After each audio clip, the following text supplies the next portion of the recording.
Evening friends, मैं हूं तौफीक। आपका स्वागत है एक बार फिर से आपके अपने चैनल इकरा एजुकेशन अड्डा पर। दोस्तों, जैसा आपको मालूम है कि बिहार के नियोजित शिक्षकों के लिए सक्षमता परीक्षा की जो है अपडेट वो निकल कर आ रही है। और आपको मैं पहले बता दूं कि बिहार के नियोजित शिक्षकों के लिए ये बड़ी अपडेट है कि उनको सक्षमता परीक्षा दिसंबर में होने वाली है। दोस्तों, जैसा आपको मालूम है कि इस परीक्षा में अभी तक कुछ सिलेबस नहीं आया है। सिलेबस नहीं आने की वजह से हम लोग सभी शिक्षक हमारे साथी ये सोच रहे हैं कि सिलेबस अभी तक आया नहीं है तो हम क्या तैयारी करें। मेरी राय ये है कि अगर आपके पास कुछ नहीं है, तो आप जानते हैं कि बिहार का जो परीक्षा होगा, या आपने पहले दक्षता का परीक्षा देखा है या आप लोगों ने दिया है, तो बहुत सारे लोगों को मालूम है कि उसमें कौन से सवालात को तरजीह दी जाती है, यानी कौन से सवाल पूछे जाते हैं।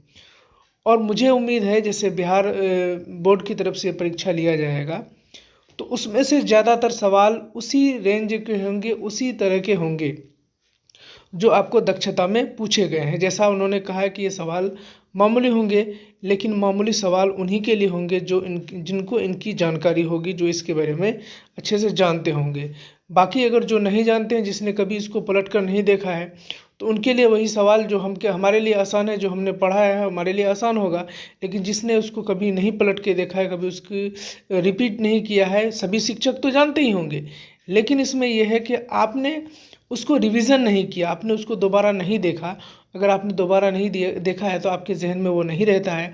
तो कई बार हम लोग उसको ऐसे क्वेश्चन सामने आ जाता है जिससे लगता है कि हम इसके बारे में तो जानते ही नहीं हैं, लेकिन सही मायने में उसके बारे में उसको अच्छी समझ होती है। लेकिन होता क्या है, उस वक्त आपके जहन में नहीं आता है। जहन में इसलिए नहीं आता है क्योंकि आपने उसको रिकॉल नहीं किया है, दोबारा से उसको पढ़ा नहीं है।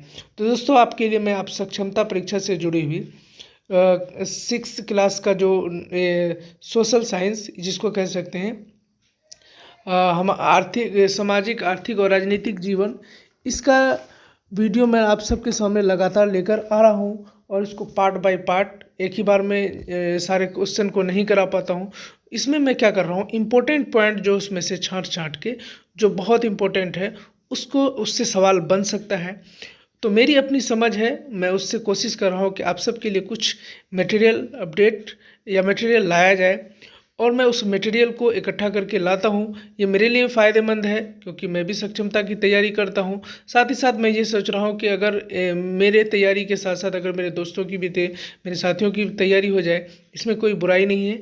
इसीलिए मैं आपको सजेस्ट करूँगा कि आप जब तक कुछ नहीं कर रहे हैं, आपके पास कुछ पढ़ना नहीं है, तो आप मेरे वीडियो को 15, 16, 17, 18 मिनट का एक वीडियो होता है, अगर आप उसको एक बार देख लेंगे तो आपके बहुत सारे जो सवाल हैं वो आसानी से हल हो जाएंगे। मुझे उम्मीद है कि इससे कई सारे सवाल दक्षता परीक्षा में पूछे गए हैं, तो इससे सवाल कहीं भी छूटने वाला नहीं है, इससे ज़रूर सवालात पूछे जाएंगे।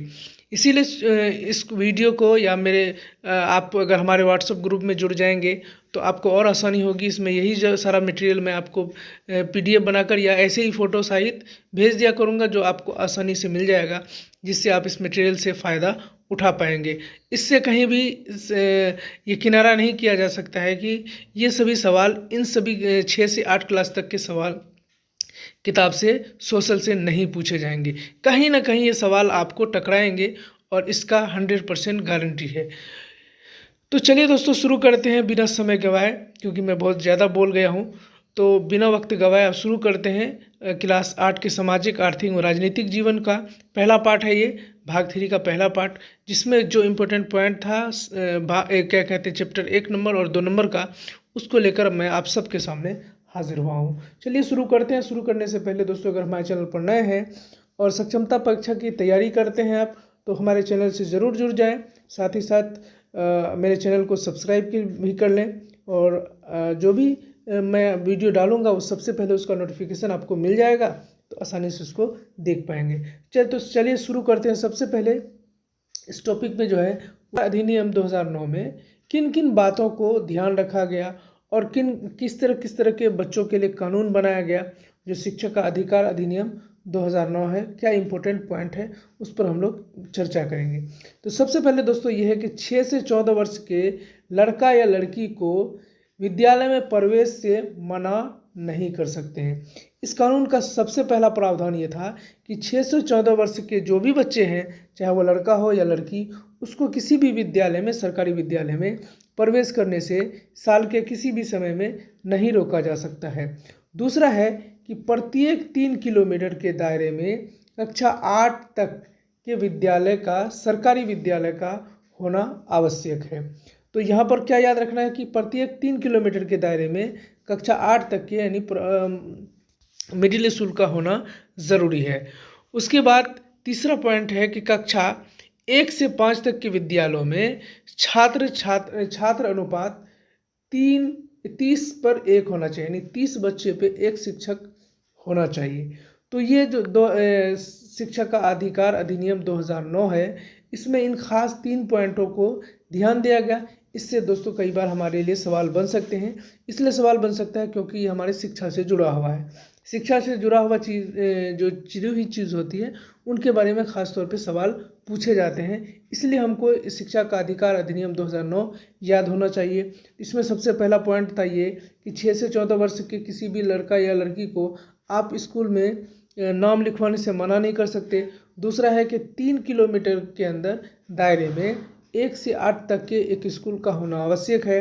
दूसरा है कि 1 से 5 क्लास तक के लिए 30 बच्चों पर 1 टीचर का होना भी अनिवार्य है। तो ये सभी 3 कानून शिक्षा के अधिकार अधिनियम 2009 के तहत ये 3 बातों को इम्पोर्टेंस दिया गया था। उसके बाद जब हम आगे बढ़ते हैं तो इसी में चैप्टर नंबर 1 में ही है कि सन 1885 में भारतीय राष्ट्रीय कांग्रेस का गठन किया गया था। यहाँ दो तरह के सब्जेक्ट से ये सवाल है, और यहाँ पर आपको जैसे हिस्ट्री से भी ये सवाल आ गया, और अगर इसमें सोशल में पूछ लेगा तो यहाँ से भी इसका जवाब मिल सकता है। तो सबसे यहाँ पर हमको याद रखना है कि भारतीय राष्ट्रीय कांग्रेस की स्थापना कब हुई, तो 1885 में हुई। ठीक है, चलिए आगे बढ़ते हैं तो इसी चैप्टर में आपको मिलेगा 1920 ईस्वी में भारतीय राष्ट्रीय कांग्रेस की और भारत के लोगों द्वारा अपने संविधान खुद बनाने का स्पष्ट मांग रखा। यानी अंग्रेजों से, जो भारत के ऊपर उस वक्त अंग्रेजों का कब्जा था, तो 1920 में भारतीय राष्ट्रीय कांग्रेस ने अंग्रेजों को ये प्रस्ताव दिया कि हमारे भारत के लिए, हमारे लिए क्या कहते हैं, संविधान अलग से बनाया जाए और मेरा अपना संविधान हो। उसके बाद 1928 में मोतीलाल नेहरू और कांग्रेस के 8 अन्य नेताओं ने भारत के संविधान को एक नई रूपरेखा तैयार की। उन्होंने 1928 में मोतीलाल नेहरू और कांग्रेस के 8 अन्य नेताओं ने भारत में संविधान की एक नई रूपरेखा तैयार की। तो यहाँ पर सवाल बन सकता है कि मोतीलाल नेहरू और कांग्रेस के 8 अन्य नेताओं ने संविधान की एक नई रूपरेखा कब तैयार की, तो यहाँ पर जवाब होगा 1928। चलिए आगे बढ़ते हैं तो यहाँ देखते हैं 1934 में एक स्वतंत्र संविधान सभा का गठन किया गया। 1934 में स्वतंत्र संविधान सभा का गठन किया गया। तो यहाँ पर सवाल बन सकता है कि एक स्वतंत्र संविधान सभा का गठन कब किया गया, तो हमें दोस्तों याद रखना है 1934 में। यह सवाल हो सकता है कि 1934 में स्वतंत्रता संगठन का मांग कब की गई, स्वतंत्रता संविधान सभा की मांग कब की गई, ये भी सवाल बन सकता है। चलिए आगे बढ़ते हैं। जब आगे बढ़ते हैं तो यहाँ पर दिखता है 1946 में संविधान सभा का गठन किया गया। जब यहाँ पर मांग की गई थी, कब मांग की गई थी, यहाँ पर सवाल हो सकता है कि संविधान सभा का गठन का मांग कब किया गया, तो 1934 में। और दूसरा सवाल हो सकता है कि संविधान सभा का गठन कब किया गया, तो दिसंबर 1946 में। तो यहाँ पर ये दोनों इम्पोर्टेंट पॉइंट थे। तो चलिए आगे बढ़ते हैं तो यहाँ पर देखते हैं कि भारतीय संविधान को लिखने वाली सभा में 299 सदस्य थे। यहाँ पर सवाल बन सकता है कि भारतीय संविधान को लिखने में कितने सदस्य थे, तो यहाँ पर आपको याद रखना है 299। उसके बाद आगे है एक ऐसा प्रारूप समिति, साथ ही साथ एवं एक और जो था, एक प्रारूप समिति था जिसको ड्राफ्टिंग कमेटी कहा जाता है। इस संविधान को लिखते समय 299 के सदस्यों के साथ एक ड्राफ्टिंग कमेटी थी जिसके अध्यक्ष थे डॉक्टर भीमराव अंबेडकर। तो यहाँ पर आपने कई सारे सवाल देखे और इन सभी सवालों में कई कई सारे इंपॉर्टेंट पॉइंट थे। सबसे पहला आपने देखा कि 2009 में माफ़ कीजिएगा, शिक्षा का अधिकार अधिनियम 2009 है, उसमें 3 पॉइंटों को खास ध्यान दिया गया। पहला तो ये था कि 6 से 14 साल के सभी बच्चों को किसी बच्चे को आप स्कूल में अपना नामांकन कराने से नहीं रोक सकते। दूसरा था कि 3 किलोमीटर के दायरे में 1 से 8 क्लास तक के सरकारी स्कूल का होना आवश्यक है। दूसरा है कि 1 से 5 क्लास के बच्चों के लिए 30 बच्चों पर एक शिक्षक का होना जरूरी है, यानी 30:1 का होना जरूरी है। और उसके बाद है कि 1885 में राष्ट्रीय कांग्रेस का गठन किया गया। 1920 में राष्ट्रीय कांग्रेस ने अपने संविधान की मांग की। 1928 में मोतीलाल नेहरू और राष्ट्र के अन्य 8 कांग्रेस नेताओं ने नए संविधान की रूपरेखा तैयार की। 1934 में एक स्वतंत्र संविधान की मांग की गई और दिसंबर 1946 में उसी मांग को माना गया और संविधान सभा का गठन किया गया। और भारतीय संविधान को लिखने में 299 लोगों के सदस्य थे और साथ ही साथ एक क्या कहते हैं, एक प्रारूप समिति था जिसको ड्राफ्टिंग कमेटी कहा जाता है, जिसके अध्यक्ष डॉक्टर भीमराव अंबेडकर थे। चलिए दोस्तों, अब अध्याय 2 पर चलते हैं। अध्याय 1 का एक पॉइंट बाकी है, अभी उसको भी थोड़ा देख लेते हैं। संविधान लिखने का कार्य जो है संविधान सभा के चुने गए प्रतिनिधि करते हैं।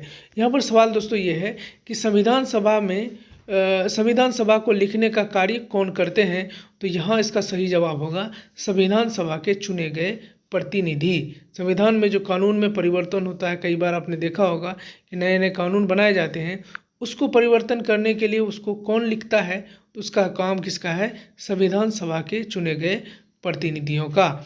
उसके बाद आगे बढ़ते हैं तो हम चैप्टर नंबर 2 में जब चलते हैं तो यहाँ पर आपको दिखाई पड़ेगा धर्मनिरपेक्षता। इससे कई सारे सवाल बन सकते हैं और इससे सवाल आते भी हैं।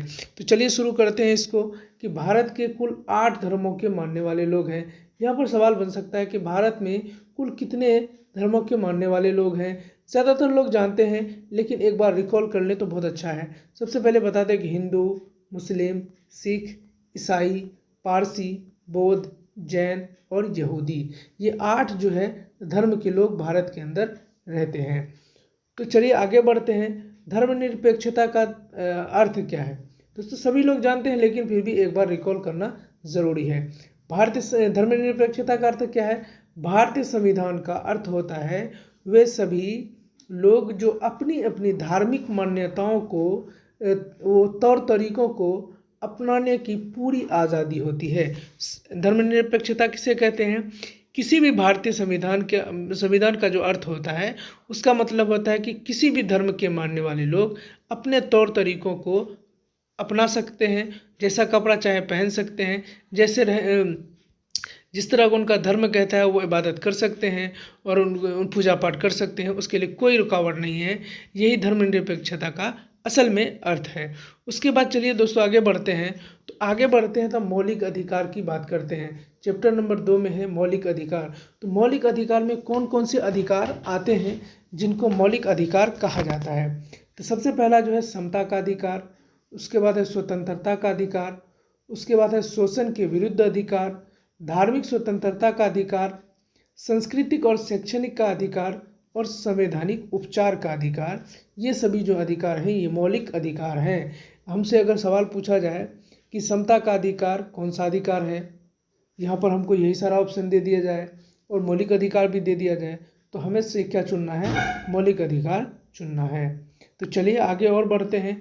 जब आगे बढ़ते हैं तो हम देखते हैं कि भारत में धर्मनिरपेक्षता का प्रचार 1948 से ही निरंतर इसका प्रयास किया जा रहा था।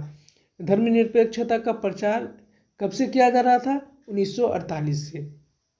उसके बाद 1952 में दोस्तों एक कानून बनाया गया जो कि भारत की जो हिंदू महिलाएं होती थी उनको जो उनका पिता का जो संपत्ति होता था उनसे, यानी पैतृक संपत्ति, उनके पिता की जो संपत्ति हुआ करती थी, उस संपत्ति में उन लड़कियों को, महिलाओं को उनका हिस्सा नहीं दिया जाता था। तो 1952 में एक कानून बनाया गया कि हिंदू महिलाओं को भी उनके पैतृक, जो उनके माता पिता के जो संपत्ति है उसमें उसका अधिकार है, उसका हिस्सा मिलना ज़रूरी है। इससे पहले इसमें नहीं था, 1952 में ही ऐसा कानून बनाया गया। तो दोस्तों मैं आप सब के लिए ये 2 अध्याय से जो इम्पोर्टेंट पॉइंट थे वो सभी लेकर मैं आपके सामने हाजिर हुआ था। अगर आपको ये वीडियो अच्छा लगा हो तो लाइक और शेयर जरूर कीजिएगा। साथ ही साथ अगर हमारे चैनल पर नए हैं और ये इस तरह के मटेरियल सक्षमता परीक्षा से जुड़े हुए अगर आप पाना चाहते हैं तो चैनल को जरूर सब्सक्राइब कर लें, साथ के साथ बेल आइकन प्रेस कर लें, जैसे ही कोई वीडियो डालो सबसे पहले उसका नोटिफिकेशन आपको मिल जाए। चलिए मिलते हैं अगली वीडियो में। बहुत बहुत शुक्रिया।